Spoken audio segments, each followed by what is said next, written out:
Plastics are everywhere.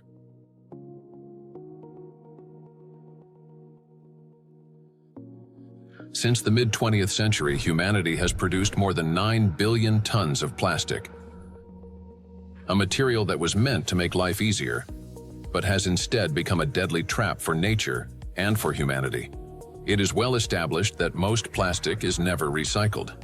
Professor Antonio Ragusa, an Italian obstetrician-gynecologist and researcher who first identified microplastic in the human placenta, explains how it continues its journey through the biosphere.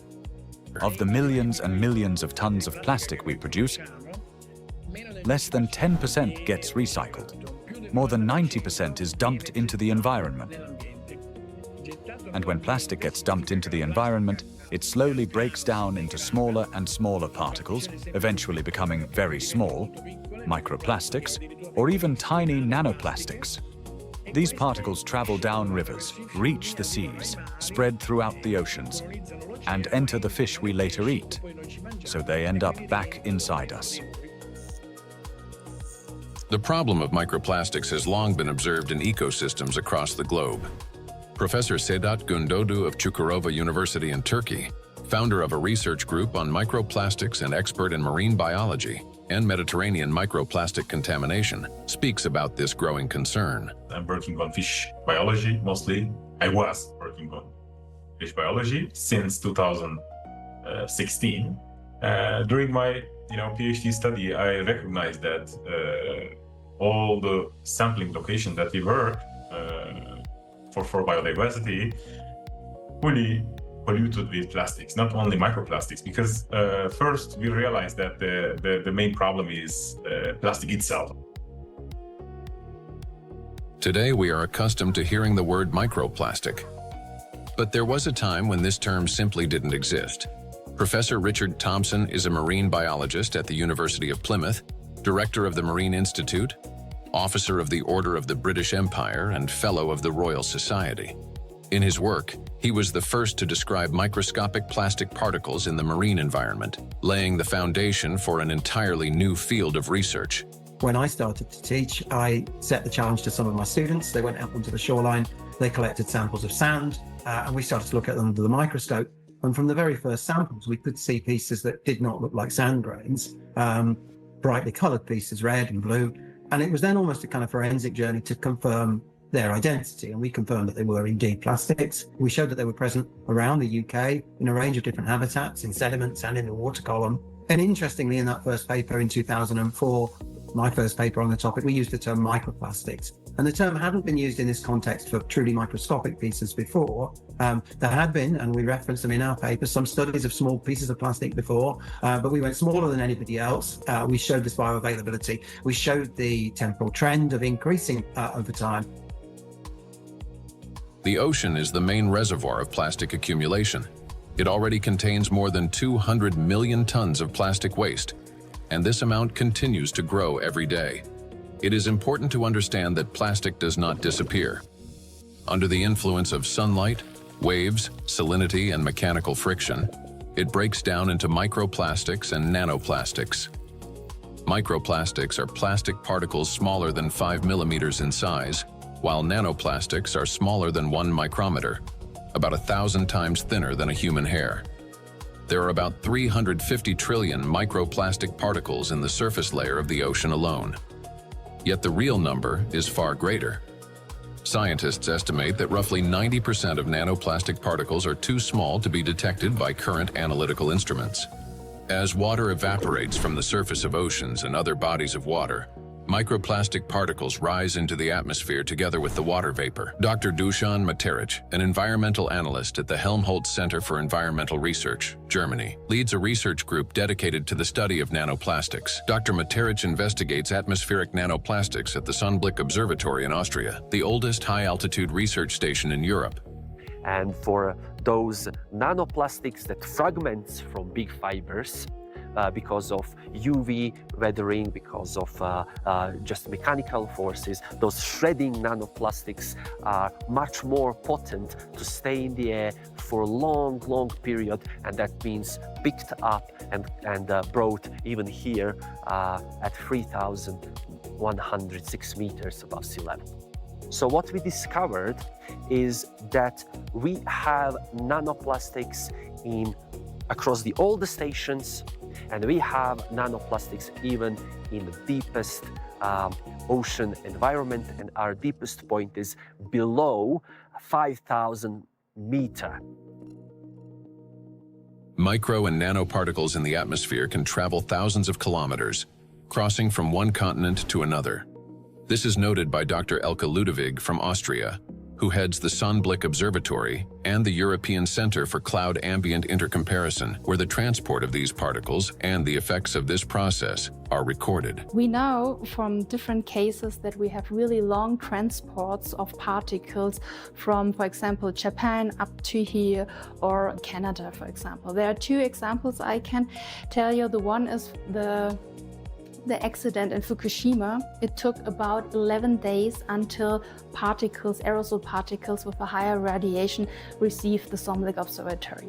Another example was in 2025, on the 9th of June, there was a kind of transport, an air mass from Canada received the station here. We could see it in the sky. Of course, we could see it in our data that we had higher aerosol concentration, but the really impressive moment was, and that's why it's also important to have stuff up here, we could really smell the burn in the air. And this lasts for the whole day. So there you can see how intense effects somewhere on the globe, especially on the North Hemisphere, can be, and it's still transported hundreds of kilometers around the North Hemisphere, and we can measure it here and show what it is. Atmospheric micro and nanoplastics then return to Earth with precipitation, falling with rain or snow and settling in forests, on farmland, and across grasslands, where they seep into the soil and penetrate plants. This is happening all over the planet, in both the northern and southern hemispheres. Liliana Cáceres-Sánchez, MSc in Science, Technology and Health, a biologist specializing in ecotoxicology and environmental protection, and a researcher at the Center for Research in Exact Sciences and Engineering at the Bolivian Catholic University San Pablo, notes that microplastics are present in natural environments, in living organisms, and in food products. In recent years, we've conducted analyses of soil, air, and both surface and groundwater in Cochabamba. We have also examined lakes and lagoons, and in all of these samples, we have found microplastics. The fact that we found microplastics even in areas with no human presence suggests that microplastic particles are actively moving through the environment. In addition, we identified their presence in food and in living organisms. We detected microplastics in milk and other pasteurized products such as yogurt. They were also found in wild animals, for example, in the Titicaca water frog and in fish from a lake near Cochabamba called Angostura. These findings confirm that microplastics have already become part of our food chain and ecological chain. Due to microplastic pollution, 1 in 10 grains of the world's 3 main food crops, rice, wheat, and corn, may die before harvest. In addition, researchers from the University of Catania have found high concentrations of microplastic particles in apples, pears, carrots, potatoes, lettuce, and broccoli. Overall, apples and carrots contained the highest levels of contamination, and fruits were found to have more plastic particles than vegetables. On dairy farms in several countries, microplastic particles have been found in samples of hay and other types of cattle feed. The presence of microplastics has also been confirmed in the milk and meat of cows and sheep, as well as in the lung tissue of pigs and in the stomachs and intestines of domestic ducks. This means that plastic has now become inseparable from livestock farming.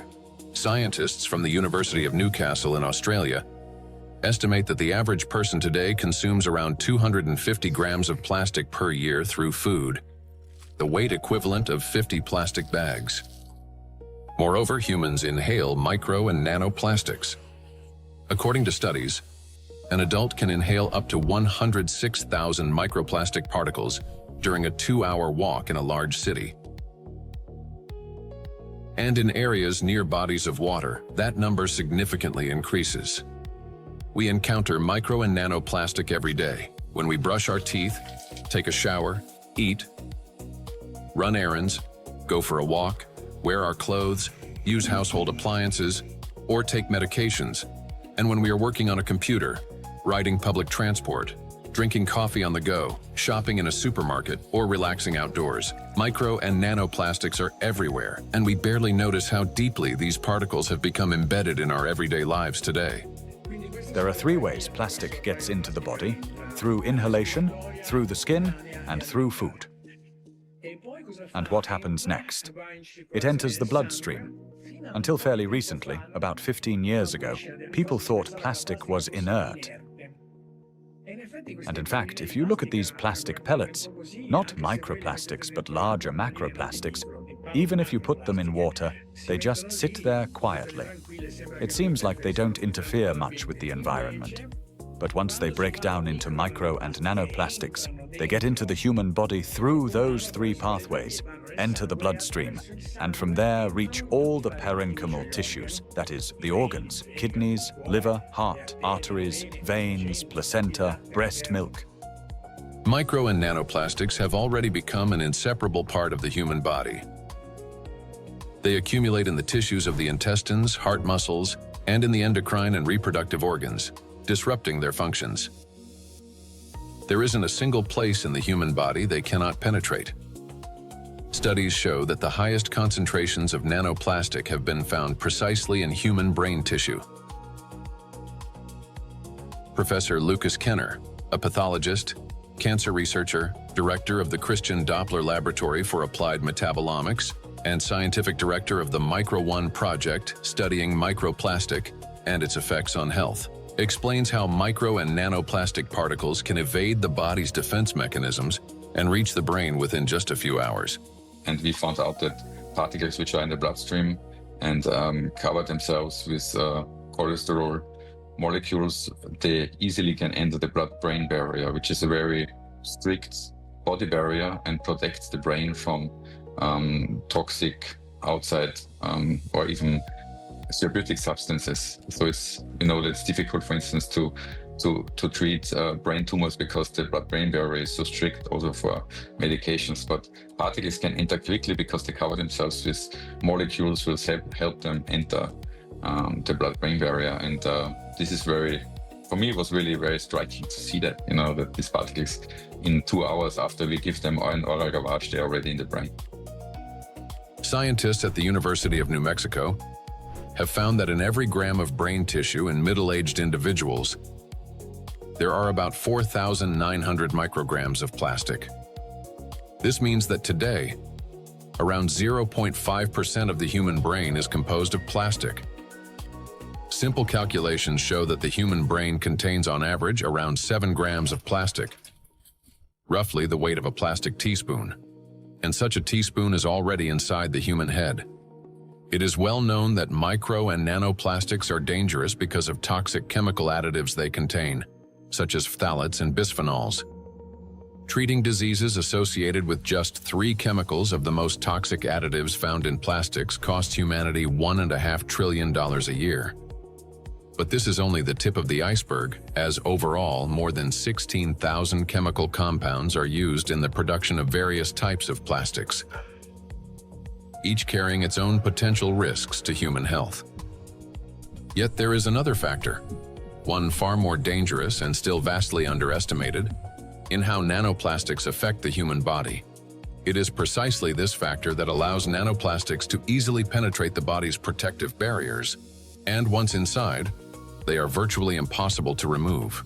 The destructive impact of plastics at the chemical level has already been examined in another documentary, A Trap for Humanity, part of which focused on the toxic additives in plastics and their devastating effects for human health. Now, the dangers from chemicals are, of course, the most visible and widely discussed part of the problem. But as our investigation continued, we realized that the true danger of plastics lie beyond the chemistry, extending much deeper into the realm of physics. To understand why plastic particles are so dangerous, we must first understand their unique physical properties.